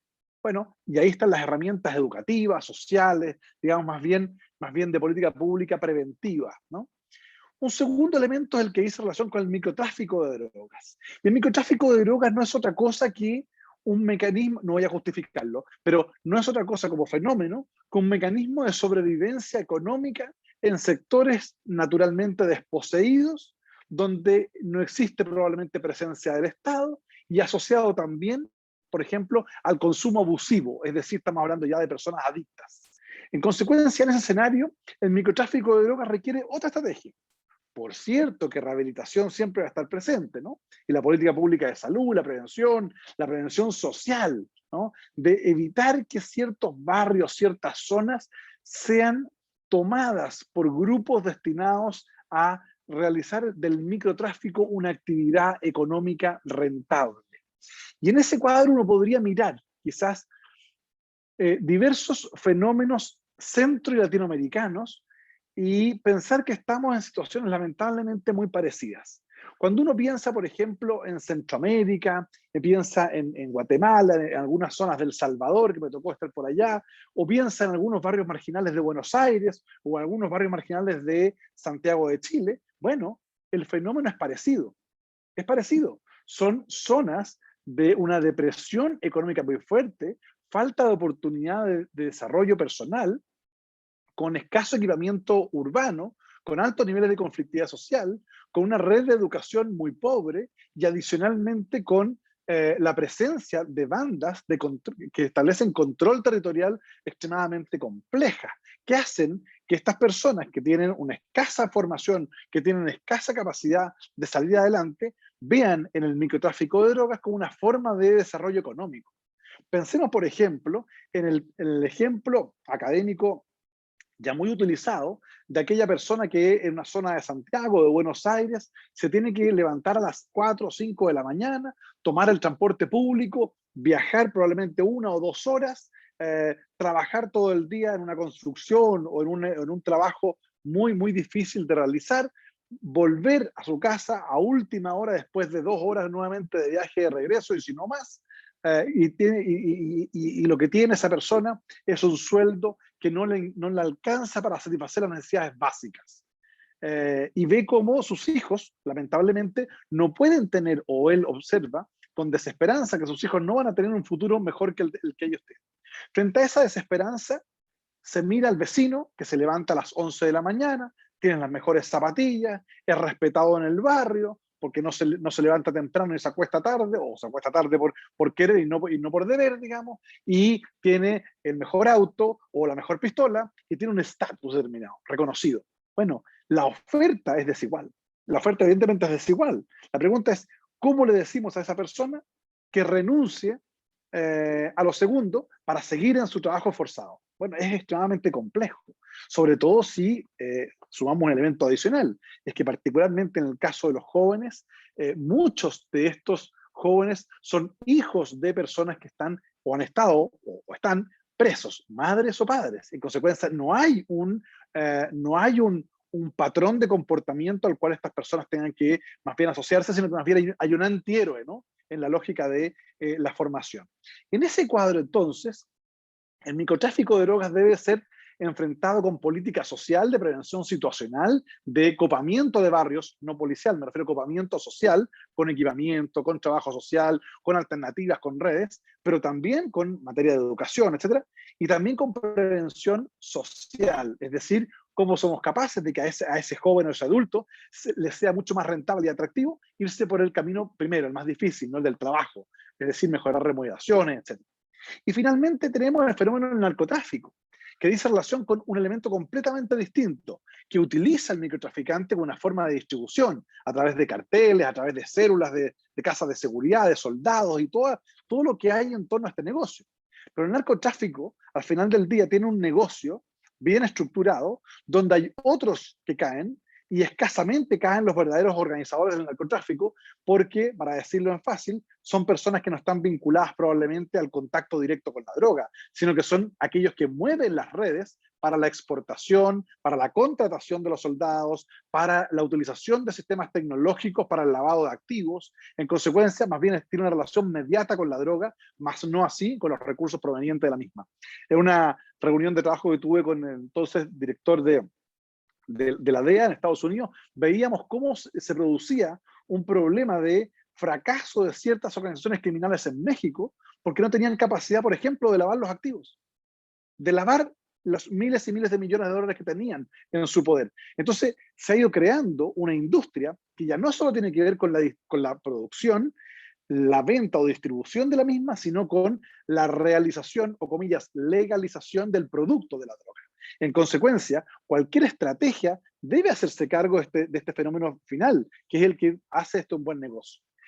Y ahí uno observa, y aquí voy cerrando, digamos, pero uno observa dos tipos de estrategias. Están los países que han optado por distinguir entre estos fenómenos, consumo, microtráfico y tráfico, y con políticas focalizadas en cada uno, diferenciadas completamente, y se han hecho cargo de los problemas de salud pública a través de grandes programas de rehabilitación, que son extremadamente caros e inciertos desde el punto de vista de los resultados, frente a otros países que han optado más bien por la batalla o la guerra contra las drogas, ¿no?, que tiene que ver con el enfrentamiento armado, con el incremento del poder de fuego, con el copamiento policial y más bien con combatir de igual a igual, digamos, el narcotráfico, incluso en algunos países latinoamericanos sacando las fuerzas armadas o metiendo a las fuerzas armadas en roles de control del narcotráfico. En ese cuadro, entonces, es cosa de mirar los resultados. Los resultados de países nórdicos, que evidentemente tienen modelos económicos, tienen modelos educacionales, formación, etcétera, distintos a los nuestros, pero que han optado por ello, tienen mejores resultados desde el punto de vista del consumo, las tasas de consumo. Desde el punto de vista de aquellos que han centrado su estrategia solo en el enfrentamiento armado, lo que han incrementado son los niveles de violencia social. Pensemos solamente que en el caso de México, en los últimos años, hay se nos señala las cifras oficiales que la lucha contra el narcotráfico ha cobrado más de 50.000 muertos. En Centroamérica, en el conjunto de países de Centroamérica, supera los más de 120.000 muertos en los últimos 10 años. En consecuencia, solo para ubicar dos espacios. En el caso chileno, si bien Chile uno no podría hablar de la instalación estructural de carteles de droga, sí tenemos células que pertenecen y tienen relación con carteles internacionales, y sí tenemos también un aumento del nivel de decomiso de drogas por un lado, pero también de tráfico de drogas. Y tiene que ver con que Chile, por ejemplo, según el último estudio de GIFE, se unió a Brasil y Colombia como los principales puertos de origen de la droga que entra, por ejemplo, a Algeciras, en España, y en otros destinos de Europa. Y también en Australia y Nueva Zelanda. Estamos por debajo de Estados Unidos, pero ya Chile está instalado. Es decir, Chile sigue siendo un país de paso para muchas cosas, pero también está siendo utilizado como un país de consumo interno. En consecuencia, a mi juicio, la estrategia que debe adoptar el Estado chileno tiene que ser conversada también con los diferentes países de Latinoamérica, porque este es un fenómeno que ya no reconoce fronteras. En ese cuadro entonces, y aquí termino, creo que es clave mirar con cierta perspectiva el documento elaborado por la Organización de Estados Americanos, que hace un levantamiento respecto a la situación del narcotráfico en Latino y Centroamérica, y también el documento de los expresidentes de la República, Néstor Zedillo, Fernando Henrique Cardoso, Ricardo Lagos Escobar, donde ponen un tema que es políticamente incómodo, pero que es necesario iniciar la discusión, que tiene que ver con la legalización, o más bien con la regulación de las drogas como elemento fundamental en la lucha para destruir el negocio. ¿Cuál es el límite? ¿Cuáles son los pasos previos que requieren nuestras sociedades para sacarlo adelante? Esa creo que es la discusión del futuro. Y en el marco del proceso constituyente, ¿qué puede aportar uno? Creo que, por ejemplo, instalar en la constitución política la idea de crear un sistema de seguridad. Hoy día, la constitución no va a regular cada cosa del narcotráfico. La Constitución sí regula en materia de seguridad a las instituciones que participan, las policías, carabineros, investigaciones, el Ministerio Público, el Poder Judicial y el Gobierno. Pero son 5 instituciones, un poder del Estado, que actúan por separado, que se coordinan en algunas cosas. Bueno, y si la Constitución, por ejemplo, estableciera como un principio para todas ellas, que manteniendo sus autonomías institucionales, se exigiera el principio de la eficacia y eficiencia en el servicio o en el trabajo conjunto en materia de droga, probablemente obligaríamos, respetando sus autonomías, a una coordinación obligatoria, y las autonomías institucionales no serían la excusa para excusarse de cumplir o de coordinarse entre unas y otras. Creo que ahí hay un punto fundamental. Y el segundo punto a nivel constitucional es que en algún momento, como la Constitución consagra principios, y estos son vinculantes para la interpretación que posteriormente haga las Cortes Supremas, los tribunales constitucionales, las Contralorías Generales de la República, e incluso la ley y los planes y programas de los gobiernos, yo me atrevería a instalar a nivel de principio como una obligación del Estado el deber de trabajar para tener una sociedad libre de drogas. Sabemos que esto es un, comillas, utópico, pero es un principio que podría generar que el Estado se organizara y que las leyes que sacaran los gobernantes del futuro digan relación con el respeto a este principio. Es decir, que el Estado está obligado a adoptar permanentes medidas en materia de disminución de la presencia de droga. Y digo disminución de la presencia, no hablo ni de consumo ni de microtráfico o tráfico, para que sea la autoridad de turno la que pueda hacer estas distinciones y no el constituyente, para no establecer camisas de fuerza que después puedan significar una afectación a la variación de las estrategias que son naturales o consustanciales, digamos, a la evolución que hemos tenido en nuestros países. Muchas gracias.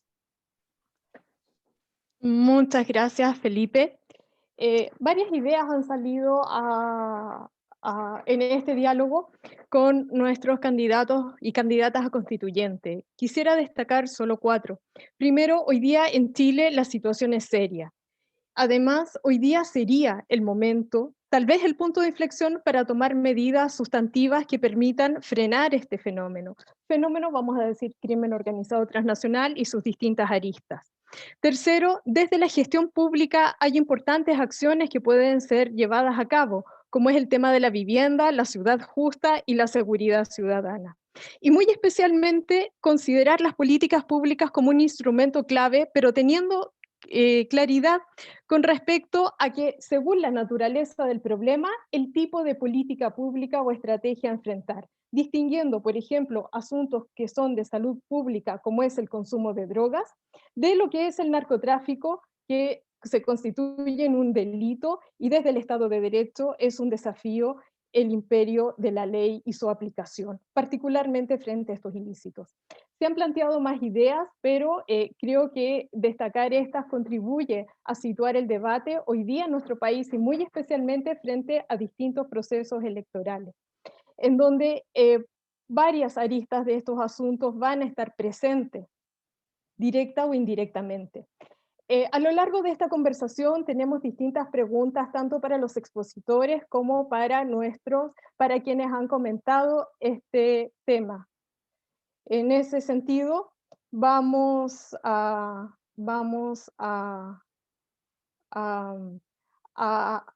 seleccionar un par de preguntas para los expositores, toda vez que estamos con el tiempo limitado, y en ese sentido, entonces, quisiera hacerle una pregunta a la profesora Celina Realullo, que dice relación con lo siguiente.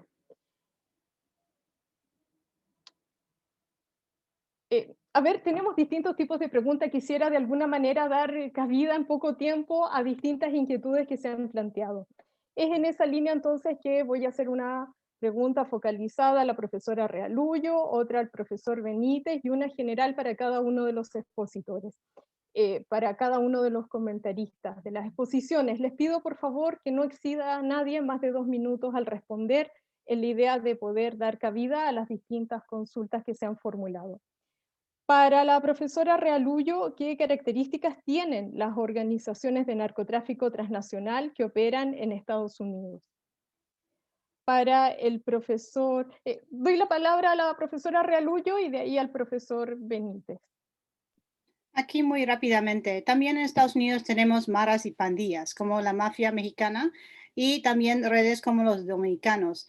Y es muy interesante porque hay violencia en Estados Unidos, pero no de un nivel tan alto que aparece en las encuestas y los informes de homicidios a nivel global, porque es por cada 100,000 habitantes. Pero ellos son los distribuidores de las drogas y también manejan lamentablemente el negocio del sexo, ¿no? Y ahí es donde se ve que ellos también manejan la llegada de los migrantes irregulares en ciertas comunidades. Ustedes quizás han escuchado la violencia que sí utiliza una mara con raíces en El Salvador, MS-13, quienes están muy activos alrededor de Nueva York y también de Washington, y ellos utilizan extorsión, que es ya para empezar un negocio muy importante a los migrantes que acaban de llegar a Estados Unidos, pero también son distribuidores de drogas y también lamentablemente la prostitución y pornografía infantil. Entonces, a pesar que no hay tanta cobertura en los medios de las mafias y las pandillas en Estados Unidos, así llega la mercancía, que sea drogas o migrantes que lleguen a Estados Unidos. Y también hay muchos esfuerzos a nivel local y también a nivel estatal para desarticular estas redes de bandas, y también son parientes de los narcotraficantes proveniendo de Latinoamérica. Entonces ahí es donde juega muy importante esa, lo que llamamos la red de confianza, ¿no? Entre familiares, parientes, quienes realizan estos tipos de actividades ilícitas. Muchas gracias y una pregunta breve. En su opinión, la 13, profesora Celina, la resolución 1325 permite ayudar a las mujeres vulnerables ante el fenómeno de las maras en los países centroamericanos? Es muy importante. Ahora hay muchos estudios que la mayoría de víctimas que hemos visto de femicidios también se involucra crimen organizado y grupos armados. Pero lo que hemos visto, sobre todo en el caso de Estados Unidos, ya hemos subido el porcentaje de mujeres en las Fuerzas Armadas y en las policías.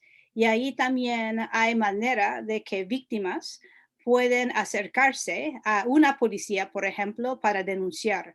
Es algo muy importante, primero, reconocer qué está pasando como en la victimización de los que son victimizados por crimen organizado, pero también el papel que debería jugar la mujer en estos roles de seguridad ciudadana. Es algo que estamos enfatizando y aún en nuestros cursos en el Centro Perry ya estamos alcanzando 20% de los alumnos son mujeres.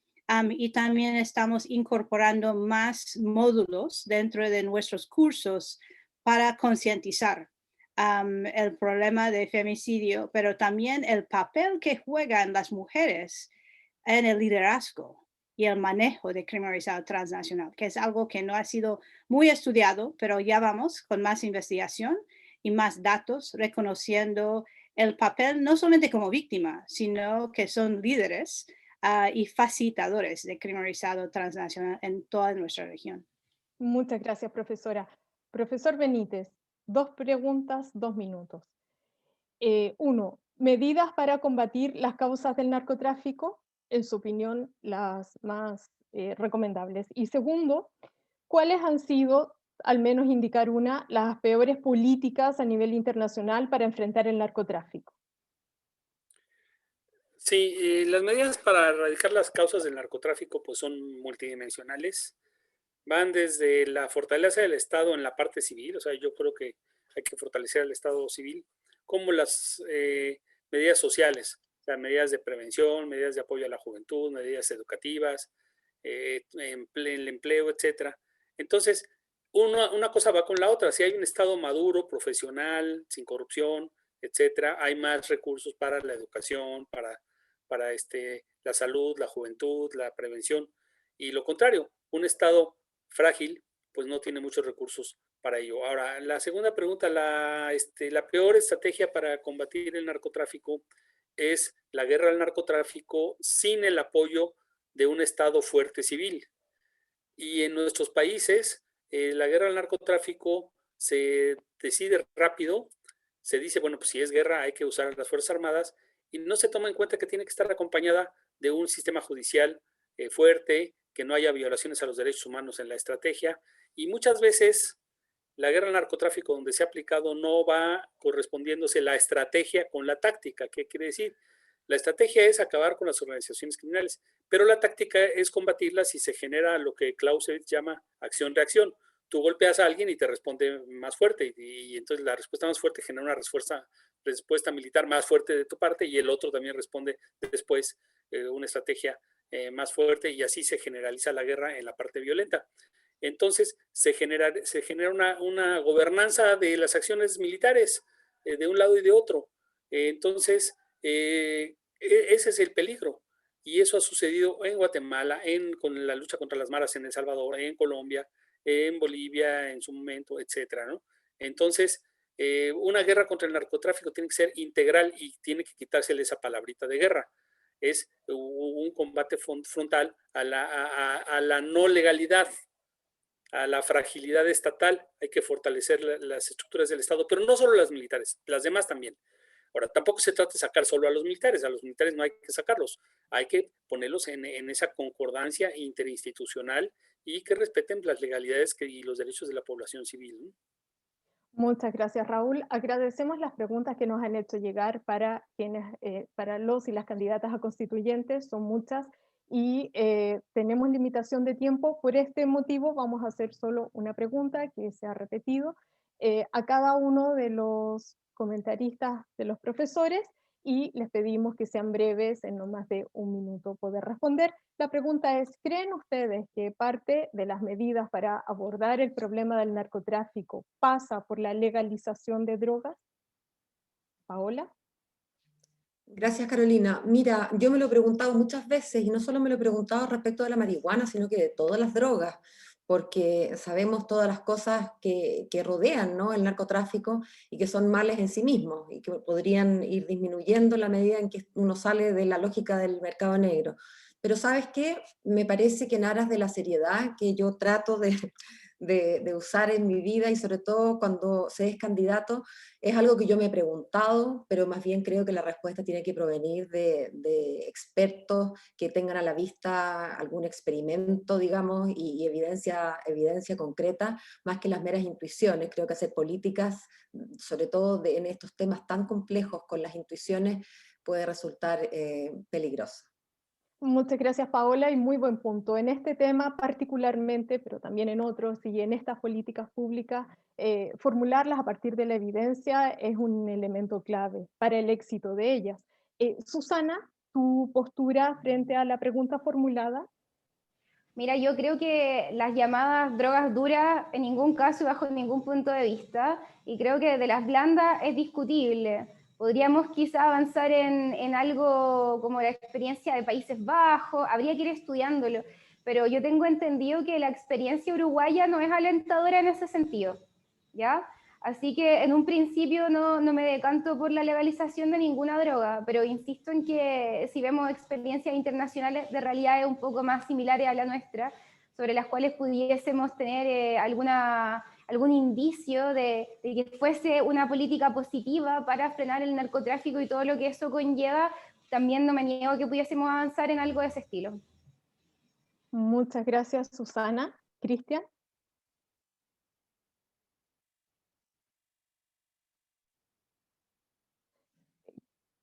El micrófono. Ojo, hay que desactivar el micrófono, está apagado.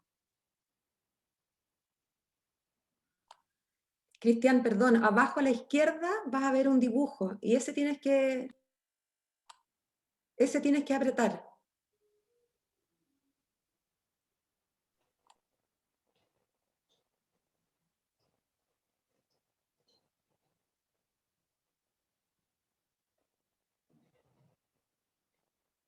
Mientras Cristian arregla su problema con el micrófono, damos la palabra a Felipe Arboe y hacemos ahí un enroque en la secuencia de nuestros candidatos a constituyente. Felipe. Bueno, muchas gracias. He tenido la oportunidad de discutir este tema no exento de polémica con el expresidente Lagos en un par de oportunidades. Con Klaus Schmidt-Hebel, que también está en la misma posición en el sentido de plantear la legalización o la regulación sobre la base de afectar el negocio. Pero evidentemente, algo que parece como muy disruptivo e incluso para algunos irresponsable, ellos lo plantean como una consecuencia de la adopción de una estrategia de Estado en materia de prevención del consumo de drogas. Es decir, ellos primeros, esta decisión presupone que el Estado de Chile va a tener una estrategia destinada a evitar el consumo sobre la base de una política pública permanente y estable en el tiempo, con recursos adecuados para informar de los riesgos del consumo de drogas a los jóvenes y adultos. En segundo lugar, la creación de una red de rehabilitación obligatoria para efectos justamente de evitar que aquellas personas que ya son adictos o son consumidores abusivos no tengan cómo salir de ello.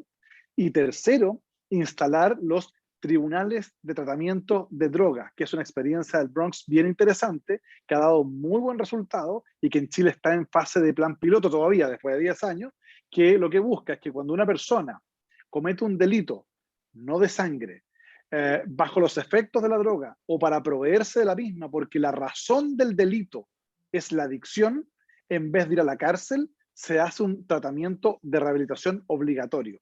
Esta política pública que se ha implementado en otros países y que en Chile está, insisto, solo a modo de piloto, creo que también puede contribuir a este debate. Por cierto, que plantear la legalización de las drogas sin más y sin ninguna política pública previa, creo que nuestras sociedades lamentablemente no están preparadas. Pero si lo vamos a hacer después de la fijación de una estrategia nacional de Estado, no de gobierno, estable en el tiempo, mi percepción es que podría ser una buena herramienta para terminar con el lucrativo negocio de drogas, que además se extiende a armas y a lavado de activos. Muchas gracias, Felipe. damos la palabra a Christian Monkever. El micrófono está, ahí está, perfecto el micrófono. Sí, muchas gracias, Paola, que me trató de ayudar ahí, pero me supera. Este computador no es permanente, por favor, que no es el mío, entonces, está muy bien. Oye, no, en esto voy a ser súper concreto y claro. Bueno, agradezco también nuevamente y felicito los comentarios que han ido surgiendo en esta materia. Evidentemente que estos son temas que hay que ver, sobre todo cuando ha habido países que han avanzado en estas materias, por ejemplo, la experiencia uruguaya. Hay que ver también los factores de salud pública, pero yo en eso soy súper claro. Yo no soy favorable a legalizar como una alternativa de resolver este tema de una vez por todas, porque los países, entiendo, que han avanzado en esta materia, sobre todo en su legalización, no han visto resuelto el problema de fondo. Más aún si existen países vecinos que sí lo prohíben y lo impiden o lo sancionan. Entonces, a mi juicio, creo que por ahí no va la solución y a la pregunta concreta yo no estaría de acuerdo. Muchas gracias, Cristian. Definitivamente cualquier política pública, tal como han indicado, requiere basarse en la evidencia. Y hay alguna evidencia que es importante considerar, como también informar con respecto de esto, sea cual sea la política. Y en ese sentido, por ejemplo, la doctora Borgel nos hace una reflexión que es muy interesante, en términos de que si si se informara que el consumo de marihuana tiene un impacto que baja la testosterona, ¿cuántos adolescentes o cuántos varones estarían dispuestos a consumir? Y también otra reflexión en esta línea que nos plantea Andrés Pérez es que es importante distinguir de qué estamos hablando. Por ejemplo, si estamos hablando de distinguir entre regularizar y legalizar lo que son las drogas blandas, son dos cosas distintas. Yo quisiera terminar esta sesión con las palabras de quienes nos han acompañado como auditorio en esta conversación, porque es tan importante nuestros expositores y quienes comentan, como ustedes que nos han acompañado y han planteado sus reflexiones en torno a este tema. Así es que con esto entonces voy cerrando esta conversación. Mis agradecimientos a la profesora Realuyo, al profesor Benítez, a cada uno de nuestros candidatos y candidatas a constituyente, Paola, Susana, Cristian y Felipe, y a todos ustedes por acompañar. Hasta la próxima. Muchas gracias. Chao, chao.